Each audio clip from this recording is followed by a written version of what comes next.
વધુ એક મહત્વના સમાચાર પર નજર કરીશું। મહત્વના સમાચાર મળી રહ્યા છે। ગુજરાત મહિલા આયોગનો વાર્ષિક અહેવાલ વિધાનસભામાં રજૂ થયો છે। મહિલા સંબંધિત શારીરિક, માનસિક, જાતીય સતામણી સહિતની અનેક અરજીઓ મળી છે।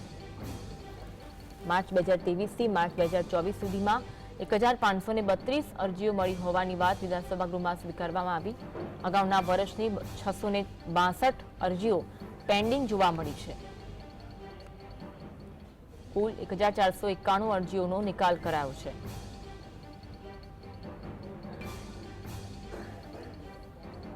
વધુ એક અપડેટ પર નજર કરીશું। નેનો યુરિયા મુદ્દે વિધાનસભામાં સરકારની સ્પષ્ટતા જોવા મળી। નેનો યુરિયા મુદ્દે સરકારે વિધાનસભામાં સ્પષ્ટતા કરી। કૃષિ મંત્રી રાઘોજી પટેલે વિધાનસભામાં ખુદ સ્પષ્ટતા કરી હતી। નેનો યુરિયા અંગે વિધાનસભામાં સ્પષ્ટતા કરવામાં આવી હતી।